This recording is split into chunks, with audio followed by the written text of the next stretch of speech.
Hey guys, tonight we wander into fields that shimmer with golden wheat, petals of violets, and the gentle buzz of bees that don't seem to mind your footsteps. You're following a girl Persephone, though she's really more than just a girl. She's a goddess, technically daughter of Demeter, queen of crops, and she's out here doing the timeless teenager thing, picking flowers, humming to herself, pretending her mom isn't hovering somewhere nearby. You can almost smell the sweetness of those blooms, even if your real-life bedroom air is more like laundry detergent and maybe last night's pizza. Still, for the sake of the story, imagine sunshine warming your arms, a meadow stretching wide, and butterflies looping around your head like a badly edited CGI effect. So, before you get comfortable, take a moment to like the video and subscribe, but only if you genuinely enjoy what I do here. And hey, I'd love it if you drop a comment with where you are in the world and what time it is right now. I always get a kick out of seeing someone listening from Australia at noon while another person in Canada is already dozing off. Now, dim the lights, maybe turn on a fan for that soft background hum, and let's ease into tonight's journey together. You trail after Persephone, stooping down to gather Narcissus flowers, which in ancient Greek gardens symbolize both beauty and danger, kind of like buying a questionable gas station burrito. The ground is firm under your sandals, the sort of earth you trust, but hidden beneath it is a secret waiting to change the seasons forever. You can hear the rustle of wheat swaying and the chatter of distant farm workers because, yes, in myth, gods just stroll casually into the human world without anyone batting an eye. Historically, ancient Greek agriculture really did depend heavily on seasonal cycles of grain and barley. Farmers worked sunup to sundown with tools, so basic that you'd feel embarrassed holding one next to your ergonomic garden rake from Home Depot. Their survival hinged on weather, rainfall, and soil fertility. So when myths talk about gods making crops fail, it's not just divine drama, it's people trying to explain why their food supply sometimes tanked. Persephone, though, isn't thinking about that.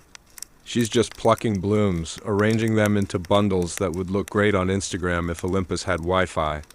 Demeter, her mom, is somewhere off stage, tending the vast fields that humans depend on. The kind of cosmic helicopter parent who wants everything to grow, both crops and her child. You notice how Persephone pauses at a cluster of especially dazzling flowers. The myth always points out the Narcissus big, gorgeous, and a little suspicious. There's a fringe tidbit here. Some ancient scholars believe Narcissus was linked to narcotics, a flower that can lull the senses. So yes, the bait flower of the story may have been a botanical hint that she was being drugged by destiny. As she bends closer, you hear the distant rumble of hooves, but it's faint, almost hidden under the breeze. Your ears prick up, but Persephone just hums louder, maybe an ancient hit tune no one has recorded.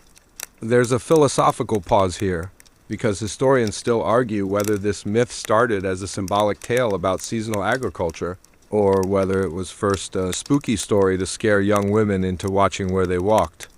Either way, you get a sense of foreshadowing hanging in the air like the scent of rain before a storm. For now, the meadow is peaceful.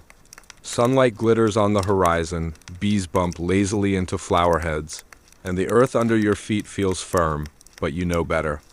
You've been told enough bedtime myths to sense that when a character kneels down to pluck a perfect flower, something beneath the ground is already shifting. If you lean close, you swear you can hear the creak of rock, the tightening of soil, like an elevator cable before the drop. And you, being the sleepy traveler you are, might also think of how absurd this is flowers as a trapdoor button, gods hiding beneath picnic spots. But then again, myths love drama, and they don't bother with subtlety. Think of it as the original blockbuster plot twist. Sunshine Meadow suddenly becomes stage one of a kidnapping plot. Still, let yourself enjoy this calm before the storm. You're walking among the flowers with Persephone, brushing your fingers against petals that will soon scatter. Breathing in sweetness that will soon sour, feeling the warmth of sun that will be traded for lantern glow. The crunch of gravel under your sandals seems steady enough, but remember, the earth is full of secrets. And one of them is about to crack open right under your feet. Section 2. The first sign is a tremor subtle enough that Persephone mistakes it for her own heartbeat. You feel it under your sandals too, a small vibration that rattles loose pebbles and makes a daisy sway, where it shouldn't. At first you think it might just be a passing cart or maybe one of those goats with no respect for property lines, but no, this is deeper. The earth is clearing its throat. Then it happens split right down the meadow like a cracked dinner plate. Soil buckles, flowers topple, and an impossible gap yawns open in front of you. Dust shoots upward, dry and choking, as if the ground itself sneezed.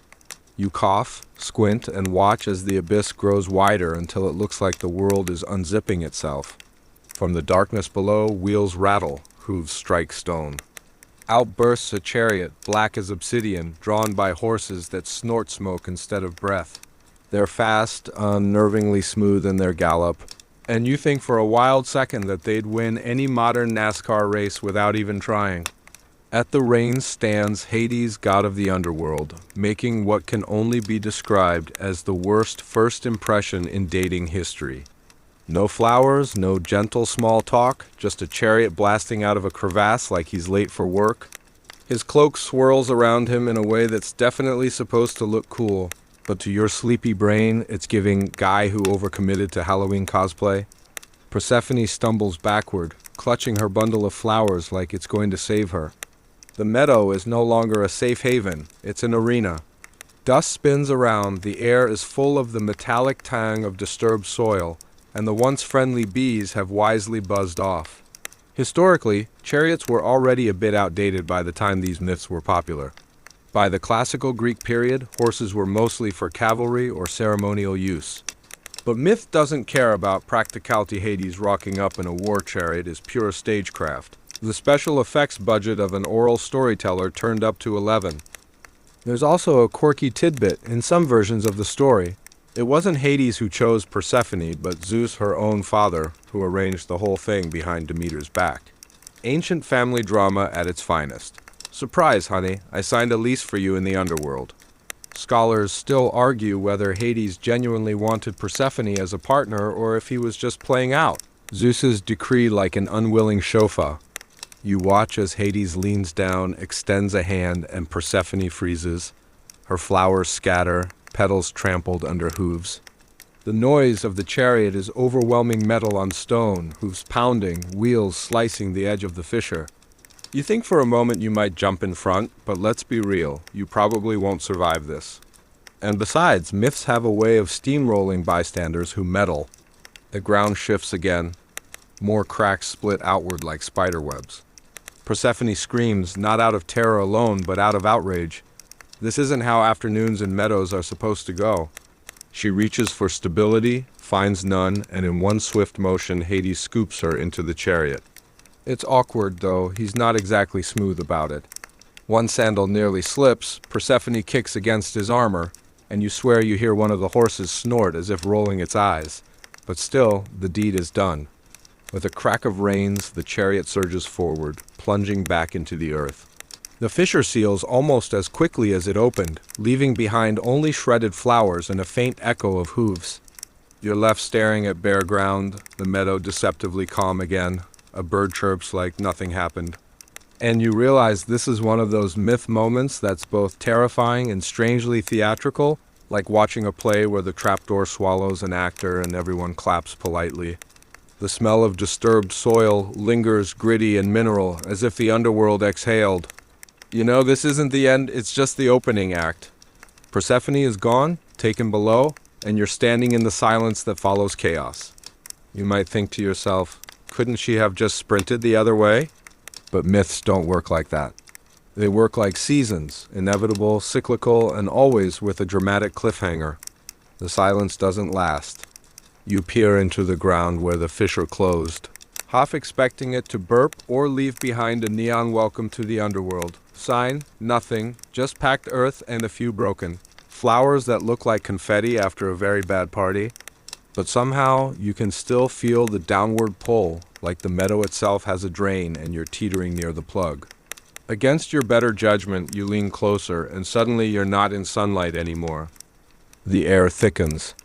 It smells faintly of sulfur, damp stone, and maybe overcooked cabbage, which is not a scent you want in your scented candle collection. You blink, and when your eyes adjust, You're standing inside the underworld itself. No escalator, no polite, please watch your step. Just an abrupt relocation, myth style. The light here is dim but steady, lanterns flickering on walls that stretch down endless halls of dark rock. Shadows loom tall, stretching in ways shadows aren't supposed to. The ceiling drips occasionally, and each drop echoes far louder than it should. You realize with a twinge of irony that ancient Greeks actually believed the underworld wasn't fire and brimstone, but more like a gloomy, gray waiting room where everyone got the same bad deal. Hades' palace looms ahead, massive, carved directly into black stone, with pillars that seem to have been grown rather than built. The doors creak open, and if you're hoping for a warm welcome mat, forget it. Inside, Persephone is already being ushered through echoing halls. She looks around wide-eyed, clutching her arms, trying not to show that her heart's racing. There's a historical note worth whispering here. Many ancient cultures placed the idea of an underworld beneath the earth. The Greeks, though, layered it. Tartarus was deep and terrifying. The Asphodel Meadows were boringly average. And Elysium was, for the lucky elite, basically heaven with better wine. So when Persephone enters, it isn't just one place, but a whole cosmic floor plan. A quirky tidbit for you? Some vase paintings show Hades sitting calmly on a throne while Persephone stands beside him, looking somewhere between confused and politely annoyed. The artists clearly weren't trying to capture raw terror, more like, well, guess this is my Tuesday now. You walk beside her, feeling the cool floor under your sandals. The palace walls shimmer faintly, as if minerals within them catch stray light. The hall opens into a throne room. Cerberus, the three-headed dog, pads over. One head growls, one yawns, and the third sniffs at Persephone's flowers like it's trying to decide if they're edible. The dog is enormous for course, breath somewhere between wet cave and ancient gym sock. You want to step back, but Persephone surprisingly reaches out, pats one massive ear, and the middle head closes its eyes in bliss. Hades watches this, his face unreadable. You half expect him to pull out a clipboard and mark bonding activity complete. He gestures toward the throne beside his own. Persephone doesn't sit. She keeps her chin high, but her shoulders betray her unease. You drift along as the palace settles into silence again, broken only by faint drips and the distant shuffle of shade souls moving like pale mist across unseen corridors. You can almost feel them brushing past, curious, whispering, but never quite forming words. It's unsettling and, if you're honest, a little boring after the initial shock. Which, come to think of it, might be exactly the point. Historians still argue whether Persephone's time in the underworld was originally imagined as terrifying or simply inevitable. Was it about loss or about balance? You can't decide either as you stand there. One moment you're unnerved by the cavernous halls. The next, you're yawning at the monotony of eternal twilight. Persephone looks around too, probably thinking the same thing. The palace is grand, yes, but lonely. Its lanterns flicker, casting more shadow than light. The throne feels too big, the silence too thick. Somewhere above, sunlight still touches wheat fields, but down here, time crawls at a different pace. You find yourself pacing with her, footsteps echoing like doubled heartbeats. She stares at the floor, at the shadows, at Cerberus lying down with a snore that rattles the pillars. She's caught between two worlds, now daughter of fertility and guest of death. And you're just tagging along, blinking sleepily at walls that seem to go on forever. It's a strange first impression. No fire, no brimstone, just awkward palace tours and the faint smell of sulfur. Yet, in myths, these quiet beginnings never stay quiet for long. You don't see it, but above ground, the meadow where Persephone disappeared has turned from sunshine to silence. The flowers lie crushed, the soil scarred, and somewhere not far away Demeter feels it in her bones. You follow her now. She's moving quickly, faster than any mortal farmer could run, her robes whipping against her legs. She knows her daughter is gone. She doesn't know where, but the absence stings like a broken string on a lyre, humming wrong against her chest. The countryside blurs past you. Grain fields sway in the summer wind, orchards heavy with fruit, farmers laughing as they haul in baskets. But Demeter isn't laughing. Her sandals slam into the dust road, leaving prints that pulse faintly with divine energy. She calls out Persephone's name once, twice, again, and the echo rolls through valleys like a storm front. Historically, Demeter was worshipped not just as goddess of agriculture, but as a fierce guardian of fertility. In Eleusis, near Athens, she had entire festivals devoted to her, the Eleusinian Mysteries, where people reenacted her search for Persephone and were sworn to secrecy about the rites. Those rites were so important that even centuries later, Romans copied them. And here's a fringe tidbit. Pigs were sacrificed as part of the rituals, their remains buried in the earth to symbolically fertilize the soil. Imagine explaining that to your vegetarian friend while serving hummus at the ritual feast. Demeter storms past a village. Mortals bow, but they also whisper, "When gods look like this, crops tend to suffer." And sure enough, as she wanders, the land begins to falter. Green turns yellow. Wheat droops, not from harvest, but from thirst. Farmers wipe sweat from their brows, looking nervously at the sky as if expecting rain. None comes. She doesn't care. She scours hills, valleys, caves. She questions nymphs, rivers, even old Helios, the sun god, who shrugs in his golden chariot and mutters that he might have seen something. Historians still argue whether the myth of Demeter's wandering came first as a natural allegory, why crops wither in the off-season, or whether it was ritual theater explaining famine. Either way, you can practically feel the dust kicking up under her frantic search. You trudge beside her. Each step feels heavier, like the air itself is thickening. She stops sometimes, kneels, presses her hand to the dirt, whispers Persephone's name into the roots. Nothing. You wonder how many miles she's covered already. Gods don't really do Fitbits. But if they did, hers would be buzzing like crazy. Her grief deepens into anger. If she's not here, then nothing grows. She doesn't say it aloud, but you see it in the way the grass shrivels where her shadow falls. A vineyard she passes suddenly wilts, grapes shriveling on the vine. Farmers cry out in despair, but Demeter doesn't look back. The earth is tied to her mood, and her mood is unraveling. By nightfall, the world above looks different. The stars glimmer overhead, but fields stretch barren, animals low in hunger. Fires burn in villages where meals are now meager. People whisper prayers, offerings piling up at Demeter's shrines. They promise her honey cakes, carved statues, even lockets of hair if only she returned their harvests. She doesn't stop. And you, stumbling along beside her, notice how exhaustion hums in your chest too. The goddess is relentless, but even relentless grief has weight. You catch your reflection in a puddle, your face looking pale in the starlight, and realize this wandering is not just hers, it's everyone's. Crops, families, villages, they all wander hungry now. There's something chilling in that realization. Food was fragile in ancient Greece. A bad harvest meant real famine, not just grocery stores out of your favorite cereal. Entire communities depended on Demeter's goodwill. And here she is, refusing to let anything grow until her daughter is found. The night deepens, cicadas drone. A farmer lights a torch, kneels in the dirt, begs for mercy. Demeter passes by without a glance, sandals striking sparks on the stones. The air tastes of ash and dry grass. Persephone is gone, and until she is back, Demeter will walk the earth in mourning, dragging famine in her wake. You sigh, the weight of dust on your tongue, and realize this is only the beginning. Above, crops are dying.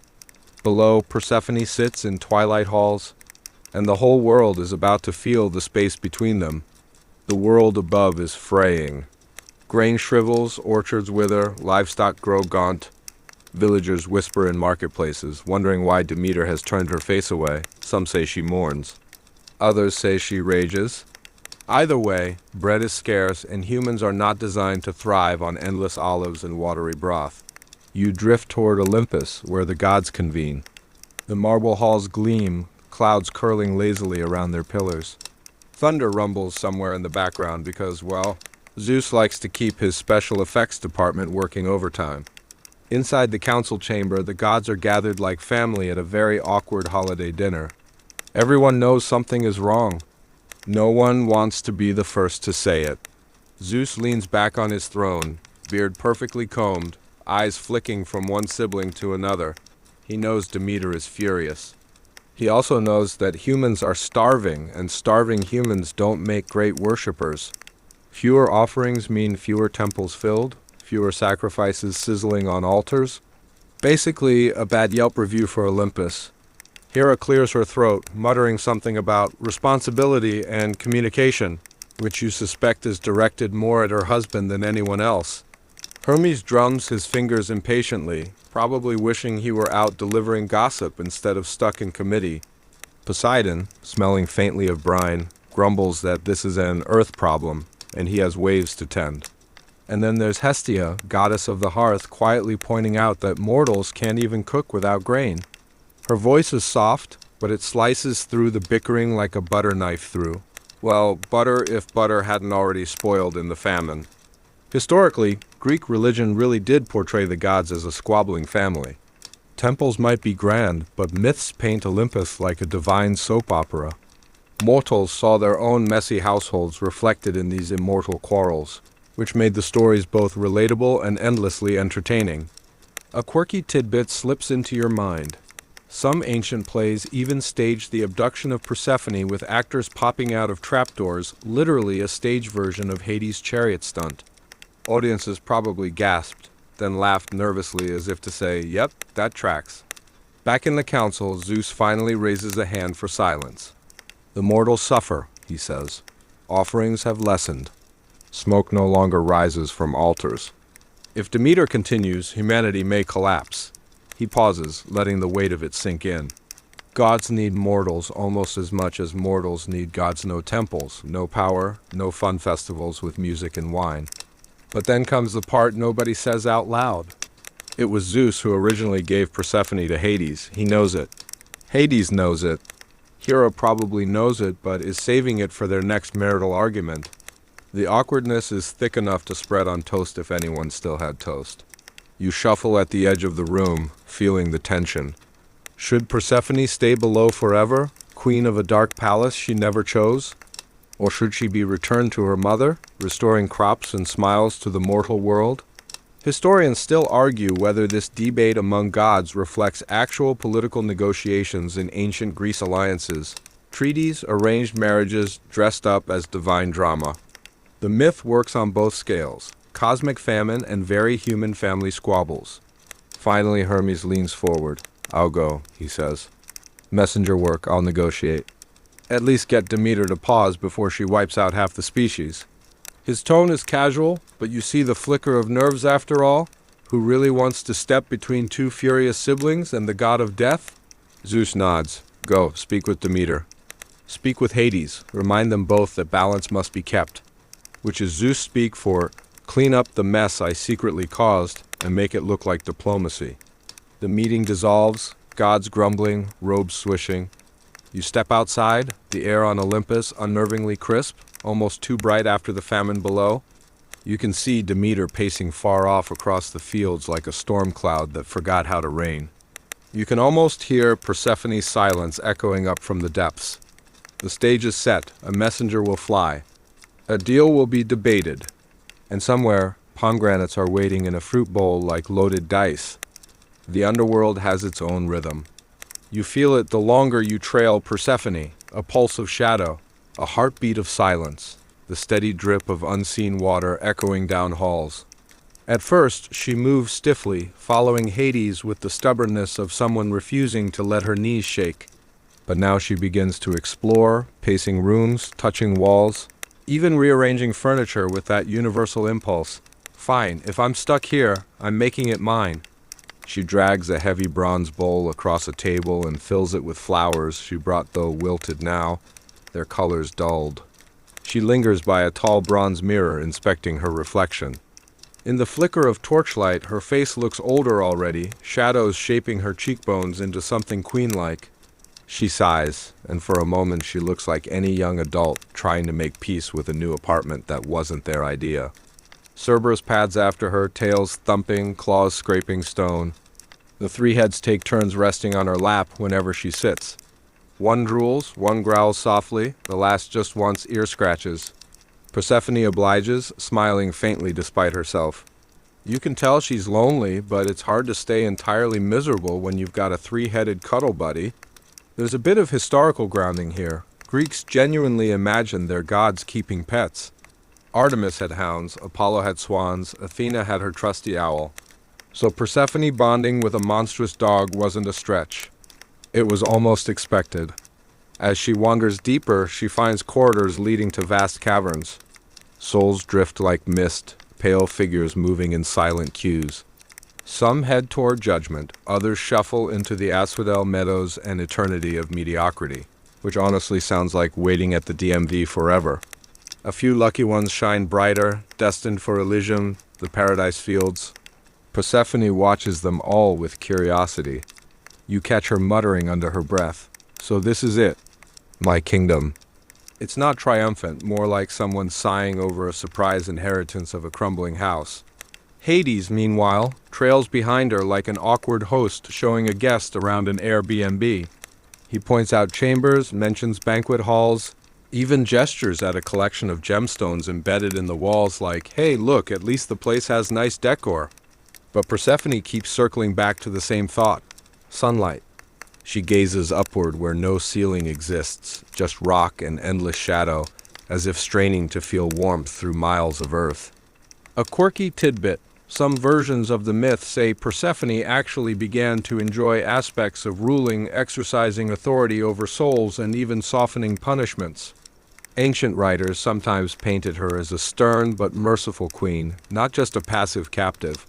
You see hints of that now in her posture as she addresses a shade that drifts too close she doesn't flinch. She nods gravely, and the soul bows before continuing on. But she's not fully settled. At mealtime she hesitates. Platters of strange underworld food are offered: dark breads, glowing fruits, meats you can't quite identify. She pushes them aside, remembering whispers she's overheard: "Eat here, and you belong here." It's like hearing your Airbnb host say, "Oh sure, the snacks are free," while you eye the minibar and wonder about hidden charges. Historians still argue whether the rule about underworld food came from ancient religious law, a symbolic warning, or simply a narrative device to explain seasonal change. Whatever its origin, Persephone clearly takes it seriously. You notice her bargaining in small ways. She arranges torches so light spills across her chambers a little more warmly. She insists on keeping her withered flowers in a bowl, even though they crumble to dust when touched. She strokes Cerberus's fur until it shines. She paces balconies carved from stone, looking outward into endless dark valleys. Every action says the same thing: I will not vanish into this gloom. And you, following with heavy eyelids, see it too. This isn't just captivity, it's testing boundaries, stretching patience, shaping a new role. Persephone may have been dragged down here, but piece by piece, she's leaving her fingerprints on the underworld. You trail Persephone one dim afternoon, or what passes for afternoon down here, since time behaves like a stubborn mule in the underworld. Shadows never quite move, torches never quite burn out, and there's always that faint smell of damp limestone mixed with smoke. Persephone is restless. She paces the hallways, her sandals clicking against the polished stone. She's overheard the whispers by now. From nymph attendants who shuffle in carrying bowls, from shades drifting too close, even from Hermes the gossip-loving messenger who once darted through for a quick delivery. The rule is simple, the whispers say: eat nothing in the underworld. A single crumb binds you here. One sip, one seed, one bite, and you're anchored like a ship lashed to its dock. You follow her into a chamber where the rules are murmured again by an older nymph, face pale as wax. Persephone listens, frowning. "So I can drink water?" she asks. The nymph hesitates. "Perhaps. And if it's spring water from above?" The hesitation grows. That is complicated. Persephone smirks, because when gods can't agree on rules, loopholes begin to shine like gold coins. Historically, the Greeks loved rules about sacred food. In mystery cults, participants avoided certain things beans, for instance, because eating them was believed to trap souls. Yes, beans. Imagine a cosmic law where your eternal fate hinges on chickpeas. It's quirky, but true. Pythagoreans especially had strong feelings about legumes. Here, the stakes feel heavier. Persephone walks past banquet tables loaded with exotic foods. Some are recognizable: figs, olives, honey cakes, though they gleam strangely as if dipped in moonlight instead of syrup. Others are unsettling: meats that glisten like polished marble, fruits that glow faintly from within, breads dark as ash but steaming. She lifts a piece, sniffs, sets it down quickly. She knows the stories. Historians still argue whether this law of underworld food was symbolic, meant to show how life and death can't be cleanly separated, or whether it was drawn from older Indo-European myths where eating in the otherworld sealed your stay. Either way, Persephone listens, testing the edges. She grows clever with it. At feasts, she pretends to nibble, breaking crusts and leaving them untouched. She swirls wine in her cup without drinking.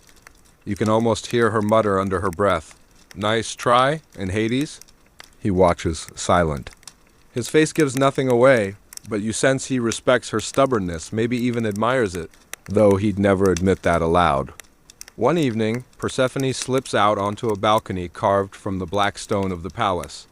The underworld stretches before her, rivers glowing faintly, souls drifting like clouds of moths. She leans on the railing, hungry but defiant. You step beside her, and for a moment you can almost taste her craving. Fresh bread with olive oil, sun-warmed grapes, even the simplest grain stew her mother would serve. She whispers, "Rules are rules." But rules are also written by someone. You feel a smile tug at your lips because you know what's coming when a clever person meets a stubborn rule. Loopholes are going to be found or invented. One day, it might be weeks later or months, because time in the underworld has the consistency of overcooked oatmeal. You walk into the palace hall and notice something new. On a bronze table near the throne sits a bowl, gleaming faintly in the torchlight. Inside, a fruit you recognize instantly. Smooth, round, red as a ruby dipped in sunlight. A pomegranate. Persephone stops mid-stride. Her eyes fix on it the way yours might lock onto a plate of fries after a long road trip. She hasn't eaten, not really. She's been dodging meals, sipping only the faintest drops of water, but this fruit radiates temptation. Its skin glows, taut and perfect. You swear you hear the faint pop of seeds shifting inside, as if the fruit is whispering, "Come on, just one bite." There's history tucked inside this scene. The pomegranate was sacred across the ancient Mediterranean. To Greeks, it symbolized fertility, life, and death all at once. Its seeds, like drops of blood, its abundance, like rebirth. Archaeologists even found pomegranates carved into ancient tombs, proof of its dual symbolism. A quirky tidbit: some scholars think the apple that tempted Eve in Genesis might have originally been imagined as a pomegranate. Apparently, fruit gets around in myths. Persephone circles the table, her hands clasped behind her back. "Is this a test?" she murmurs. Hades doesn't answer. He sits on his throne, watching, perhaps bored, perhaps hopeful, perhaps both. His silence is heavier than words. You lean in closer, curious. The fruit is more than food. It's a contract in edible form. Everyone knows the rule: eat here, and you belong here. But no one ever said how much counts. A full meal? A single crumb? The myth never bothers to clarify, which means scholars still argue whether the number of seeds she ate was symbolic or arbitrary. Persephone reaches out, then pulls her hand back. She paces. Cerberus sniffs the fruit and sneezes, which is your first laugh in hours of gloomy underworld wandering. You think maybe the dog knows something you don't? Finally, she stops pacing. Her hunger is stronger than her fear. She lifts the pomegranate, weighs it in her hand, feels its cool skin. With her fingernails, she pries it open. The crack echoes through the hall like splitting stone. Seeds spill out, jewel bright, glistening, tiny hearts thudding in crimson juice. She gasps quietly at their beauty. And then, without ceremony, she plucks one seed, rolls it on her tongue, and bites. A pop, a burst of sweetness and tartness.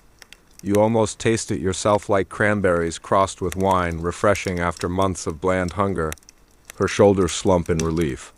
One seed becomes two, two become three. She doesn't gorge, she samples, deliberately, as if conducting an experiment. Each bite a small rebellion, a careful test of rules. 6 seeds, some versions say, maybe 4 in others. You lose count because you're entranced by the slow rhythm of her chewing, juice staining her lips a deep red. Somewhere in the palace, attendants whisper. Souls pause in their drifting. Even Hades leans forward slightly. You realize you're watching the hinge of the myth swing into place, the moment that will bind seasons forever. When she's done, Persephone sets the fruit down. Half remains untouched, glistening in the torchlight. She wipes her lips with the back of her hand, chin lifted defiantly. There, she says softly. Not all. Just some. It feels like a bargain struck, though no words have been spoken. She's still Persephone of the flowers, but now she's also Persephone of the seeds, caught between two realms, tethered by the crunch of fruit. And you, wiping imaginary juice from your chin, realize that snacks, once again, have changed history. The hall is quiet after the crunch of those seeds. The silence, so thick it feels like velvet draped over your ears. You glance at Persephone, still standing near the bronze table, chin high and eyes sharp, as though daring anyone to comment. The juice stains her lips like lipstick, bold and undeniable. You sense immediately this wasn't just a snack. It was a negotiation. Because if Underworld law says eating binds you here forever, then what does partial eating mean? You look at the half pomegranate still resting on the table, its open skin drying at the edges. It seems almost smug, like it knows it's just caused the greatest legal headache Olympus has ever seen. Persephone turns slowly toward Hades, who hasn't moved. He leans on his throne arm, lips twitching in what could almost pass for a smile. Though, in fairness, it might also just be indigestion. You've eaten, he says finally. His voice carries the weight of finality like a door slamming shut. But she doesn't flinch. Not all of it, she replies. Just some. And there it is, the loophole. You imagine lawyers in dusty togas scribbling notes furiously, trying to invent a system of precedent. This is mythology's first binding contract, drafted not on papyrus but in juice stains and seed counts. The myth, of course, doesn't give us an exact record. Some say she ate 6 seeds, 1 for each month she spent below. Others insist it was only 3, matching the cycle of planting, harvest, and fallow. Historians still argue whether the seed count was symbolic, tied to agricultural rhythms, or just a dramatic flourish added by poets to make the story juicier pun absolutely intended. Meanwhile, Persephone insists on defining the terms herself. She straightens, gestures toward the untouched portion. If your law is absolute, she says, then why does half remain? You swear you hear Hermes, somewhere on the edges of Olympus, muttering, she's got a point. A quirky tidbit surfaces in your mind. In ancient Greece, contracts were sometimes sealed with rituals involving food or drink. Sharing wine, breaking bread, it all meant trust, obligation. Here, Persephone hasn't shared a meal with Hades. She's shared only with herself. As though the contract is signed but in disappearing ink, you watch as her boldness grows. She strolls closer to Hades, her voice calm but firm. I tasted your realm, she says, but I am not consumed by it. I accepted a part, but I remain myself. That is what I choose. And you realize she's not passive in this myth, not a helpless pawn dragged below. She's actively reshaping the rules, using snacks as leverage. Suddenly you respect her more than ever. Hades raises an eyebrow. The law does not bend, he says. Then perhaps the law is incomplete, she counters. It's one of those debates where you know both sides will leave the table thinking they've won. Hades believes the act of eating locks her fate. Persephone believes her restraint preserves her freedom. And somewhere Zeus is already sighing, realizing he'll have to mediate another family argument that makes Thanksgiving dinners look simple. You lean back against a cold column, processing. This is mythology's greatest gray area, the line between fate and choice. Persephone has walked it with the cool precision of a diplomat. You imagine her at a modern negotiation table, sipping espresso, sliding a contract across the desk, tapping one manicured nail on the fine print, clause 4, I only ate half. The bowl still glistens under torchlight, silent witness to the bargain. Persephone wipes her hands and steps away, her voice barely above a whisper. Let them try to bind me. I'll show them how seeds can grow in both worlds. And in that moment, you realize she's planted something larger than pomegranate seeds. She's planted the very idea of compromise, the notion that balance, not absolutes, shapes the rhythm of life. Which, if you're honest, is kind of revolutionary for a myth that began with abduction and gloom. Snacks have a way of rewriting destinies. The underworld may be dim, but the sound of rage still echoes down here. You don't even need to be on the surface to feel Demeter's fury. It's in the dry air that suddenly scratches your throat, in the shiver of the stone floor beneath your feet. Somewhere above, fields are browning, stalks withering mid-season, grain heads crumbling before they can be harvested. The goddess of agriculture is throwing what can only be described as the most catastrophic tantrum in history. You imagine her stomping across hillsides, cloak whipping in the wind, her torchlight like comets streaking through villages. Mortals stare up in terror, clutching empty baskets. Bread loaves shrink smaller each week. And you, standing here in Hades' palace, can almost hear their stomachs growl. It's like a cosmic hunger strike, except nobody volunteered. Persephone notices it too. She drifts toward a shadowy balcony carved into the rock, where the underworld opens to a cavern mouth. The air is stale, yet even she senses the pull of the surface, where her mother's grief is starving humanity. And that's where the real tension lies. This isn't just family drama anymore, it's ecological collapse. Imagine if your mom being upset meant the entire global food chain shut down corn, rice, even your sad, late-night instant noodles. That's Demeter's mood right now. Hades tries to ignore it, settling deeper into his throne as if stone armrests can shield him from consequences. But he knows. You see it in the way his fingers tap a restless rhythm. He may have a queen now, but he's also inheriting her mother's wrath. And up above, priests scramble. In Athens, altars smoke day and night, though offerings keep vanishing into emptiness. There's an eerie historical record well, fragments really that some cults even invented excuses for failing sacrifices during famine, muttering that the gods were simply away on business. A quirky tidbit, but you picture a harried temple priest shrugging to the crowd? Sorry folks, Demeter's out of office until further notice. Meanwhile, whispers ripple through mortal villages. Has the earth goddess abandoned us? Did someone insult her? Historians still argue whether the myth reflects a real agricultural collapse in Bronze Age Greece drought, failed harvests, maybe even volcanic winter after the Thera eruption. To people who lived hand to mouth, the idea of a goddess controlling crops wasn't just poetic, it was terrifyingly practical. Back in the shadow-lit palace, Persephone paces. She's calm on the outside, but you feel the tension radiating from her. She knows she holds the hinge of fate between two worlds. Her mother's grief pressing from above, Hades' stubbornness rooting her below. Every step of hers echoes like a metronome, ticking down the time mortals can survive without bread. And you start wondering whether Olympus has a proper conflict resolution department? Like, do they hold staff meetings? You can picture Zeus at the head of a golden table, Hera glaring at him, Apollo humming tunelessly, Hermes doodling in the margins. Agenda item 1, Zeus sighs. Demeter refuses to let plants grow until Persephone returns. Agenda item 2, no one remembered to water the ambrosia vines. But even sarcasm can't hide how dire it feels. Villagers light fires at crossroads, offering honey cakes to placate the goddess. Farmers dig shallow graves for last year's seeds, whispering prayers into the soil as though coaxing them awake. Crops fail anyway. Demeter doesn't soften. She drags her torch across the earth, leaving furrows of frost in summer fields. Snowflakes fall where no snow should, blanketing olive groves in silent white. Whole generations of mortals risk famine, their lives collateral in a divine custody dispute. And you're left with this chilling thought. This myth, boring bedtime story, though it pretends to be, might just hold a memory of real suffering, of ancient hunger echoing down through centuries. A myth carved not just in poetry, but in the ribs of those who lived through lean years.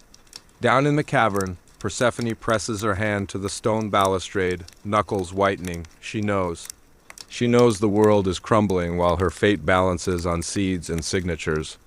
And somewhere in her gaze, sharp as a blade, you sense she's about to push negotiations further than any goddess dared before.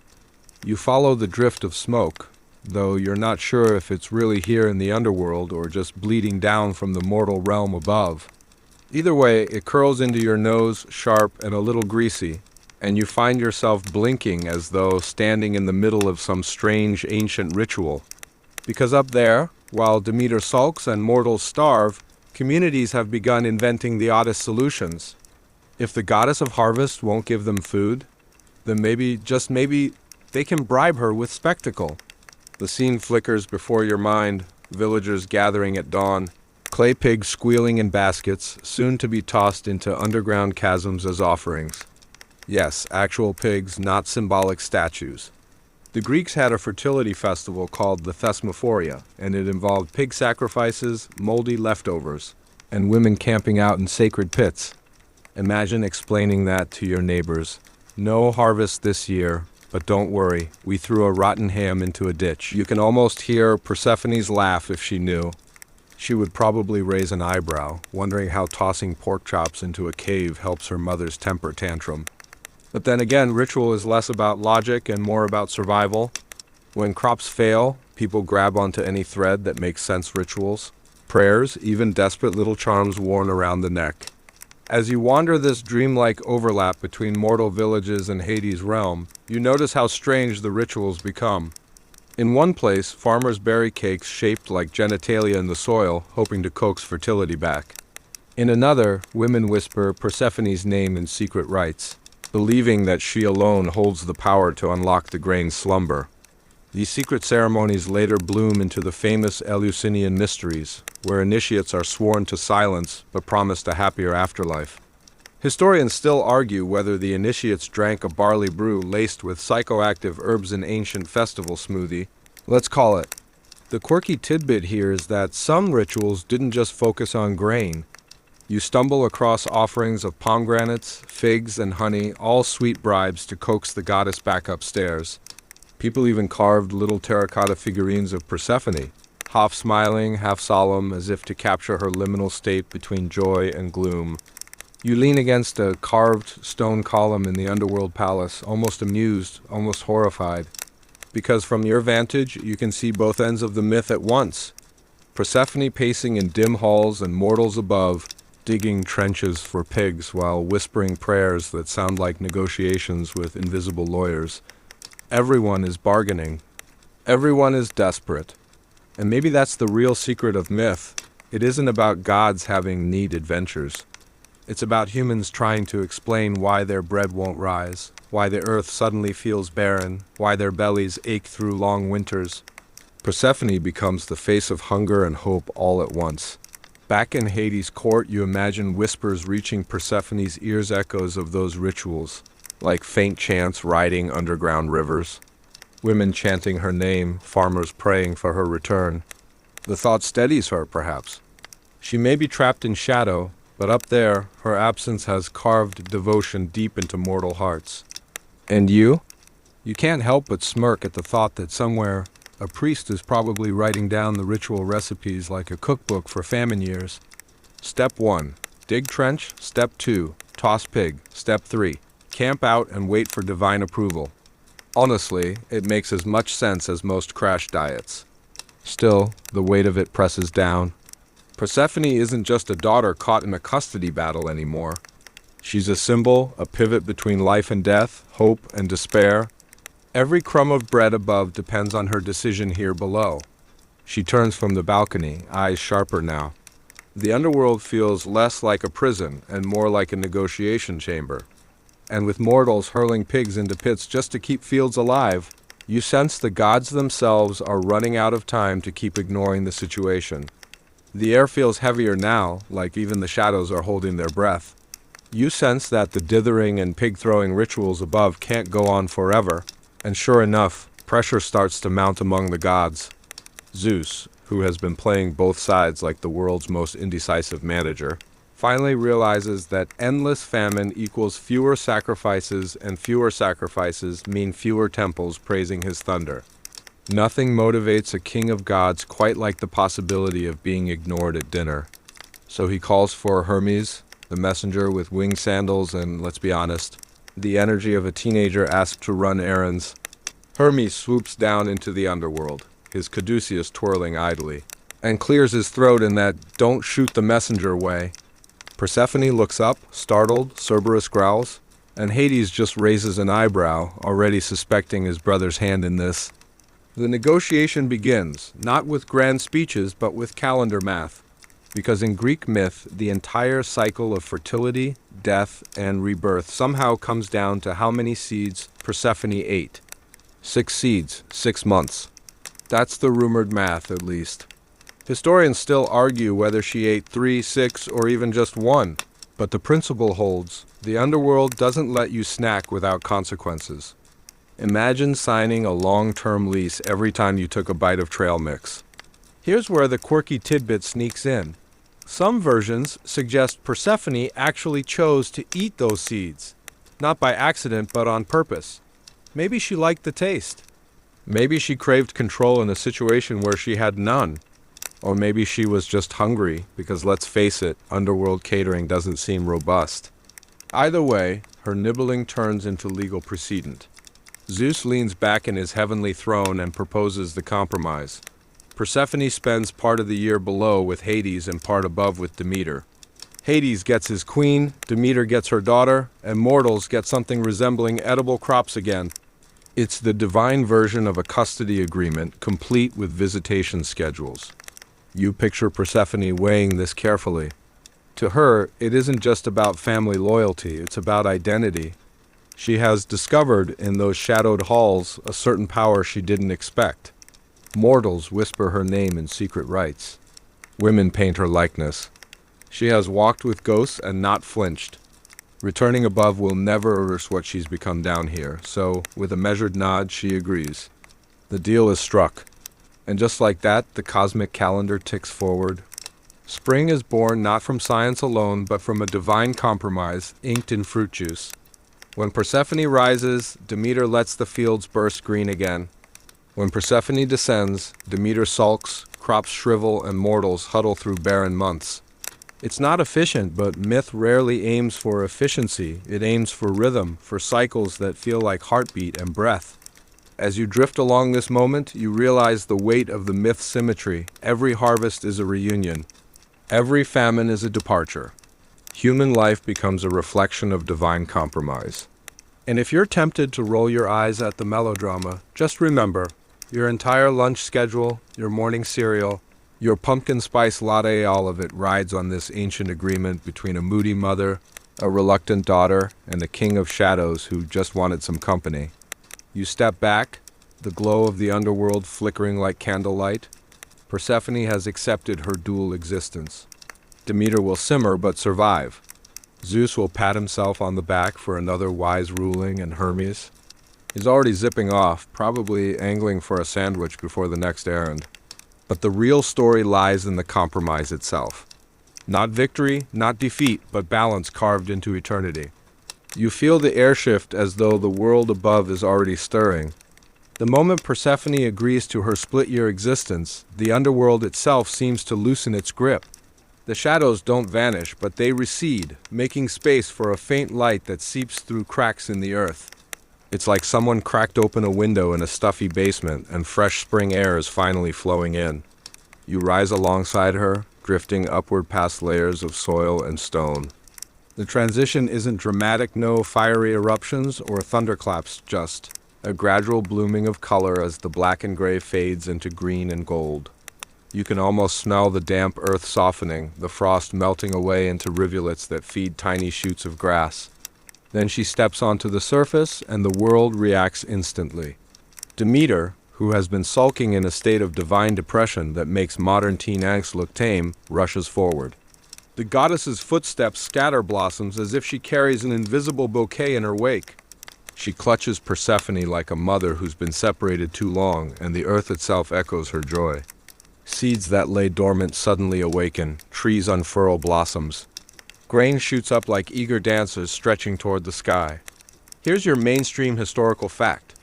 Ancient Greeks actually timed agricultural festivals to align with these mythical cycles. The Thesmophoria, for example, celebrated fertility and planting, linking directly to Demeter and Persephone's reunion. These weren't just parties with snacks. They were survival strategies disguised as holy days. But for a quirky twist, some ancient sources suggest farmers tossed pig remains into planting pits during the rituals, believing the decay would fertilize the soil and please Demeter at the same time. Nothing like bacon as an offering to the gods. You can almost imagine mortals muttering, well, if she doesn't like the pig, at least the crops get to compost. The mortals, watching their fields bloom again, rejoice. You hear their laughter ripple across villages, mingled with relief. Bread ovens are relit, wine jars uncorked, and the first feast after famine tastes sharper, sweeter, more alive than any feast before. There's a lesson here. Hunger makes gratitude loud. Still, not everyone agrees on how to explain the rhythm. Historians still argue whether the story of Persephone was always tied directly to agriculture or if it began as a darker myth of death and only later grafted onto farming cycles. Maybe she was first a queen of shadows, later rebranded as a symbol of spring. Or maybe humans, desperate for patterns, wove farming metaphors into her tale until they stuck like burrs on a cloak. But standing here, surrounded by blossoms and the scent of bread baking, the debate feels distant. What matters is how the myth pulses through daily life. Children chase each other through fields that were barren weeks ago. Women sprinkle flower petals at shrines, whispering thanks. Farmers check the soil, nodding approvingly as if they've personally negotiated with Zeus himself. And Persephone? She smiles, but there's a knowing shadow in her expression now. She isn't just Demeter's innocent daughter anymore. She is also the queen who walks with the dead. She embodies both halves life above and silence below, and that duality makes her more powerful, not less. She knows that when she leaves again, the earth will mourn. And when she returns, joy will explode like a festival drumbeat. You wander the fields, your footsteps brushing against new grass. The warmth of the sun is soothing, the kind of lazy afternoon light that makes you want to nap with your head on a stone wall. The sheep in the distance look less like famine survivors and more like content cotton clouds on legs. For once, everything feels balanced.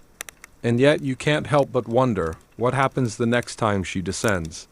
Will mortals curse her absence or honor her journey? Will Demeter ever stop glaring at Hades or his family dinner permanently awkward? These questions ripple like wind across the wheat. For now, though, it is enough to stand here and breathe. Enough to feel green life coil up from the earth, wrapping around your ankles like vines eager to reclaim lost time. Persephone's return is the planet's sigh of relief, the long exhale after months of clenched hunger.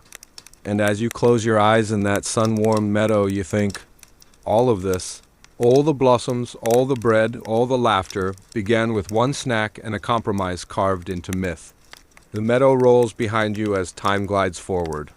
Seasons, in this new arrangement, become like tides, predictable, rhythmic, almost musical. You walk through a landscape that shifts gently around you, as though the earth itself has accepted Persephone's schedule and set its clocks accordingly. The air warms, then cools, then sharpens with frost, then softens again like a symphony cycling through movements. Mortals notice, of course. They can now chart their calendars with greater certainty.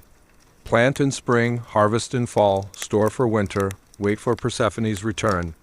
Their lives may still be precarious, but at least the pattern gives them a fighting chance. You can almost hear one weary farmer muttering, well, at least the gods are predictable now. Mostly. It's fascinating to think that this myth wasn't just a bedtime story for the ancients, it was a literal survival guide. Here's your historical fact. Hesiod, in his Works and Days, gave farming instructions tied closely to seasonal changes, reminding us that mythology and practical agriculture were inseparable. The story of Persephone wasn't entertainment. It was a weather forecast in mythological clothing. But then there's a quirky tidbit. Some scholars suggest that the Eleusinian mysteries, secret religious rites tied to Demeter and Persephone, might have involved consuming a special potion possibly spiked with psychedelic ergot fungus.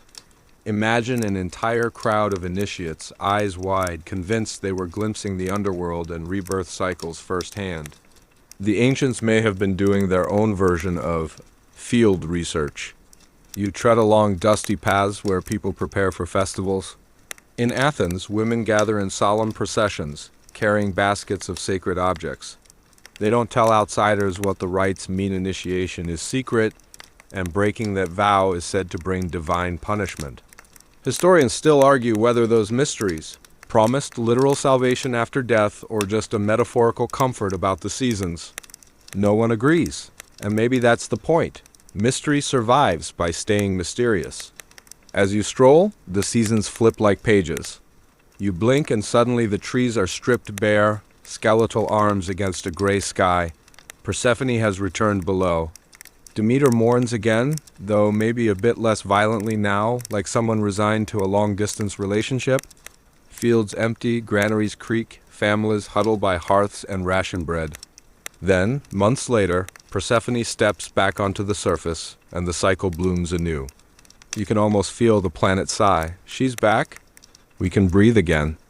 In between, mortals learn patience. They stop expecting permanence. They start respecting cycles. Death, hunger, cold, none of it feels final anymore. Instead, it feels like a pause before the next arrival of green. That's Persephone's true gift, not eternal abundance, but the assurance that spring always returns even after the darkest winter. You find yourself drifting into one of those processions during a return festival. Torches flicker in the dusk. People sing hymns, their voices rising in waves, spilling across the night like sparks. Grain sheaves are carried as offerings, wreaths of flowers placed on altars. Some laugh, some weep, but all seem caught in the same current of gratitude. You notice how myths have knitted their lives together, creating shared rituals that are part survival strategy, part communal therapy. And you wander at the edge of the torchlight, half in the mortal crowd, half in the myth. You watch children stare at their mothers' faces, memorizing the story as if the rhythm of Persephone's comings and goings is the only clock they'll ever need. Somewhere in the back of your mind, you wonder what modern equivalents we carry. Maybe it's not torches in the night, but calendar reminders on our phones. Maybe not hymns, but grocery store seasonal displays.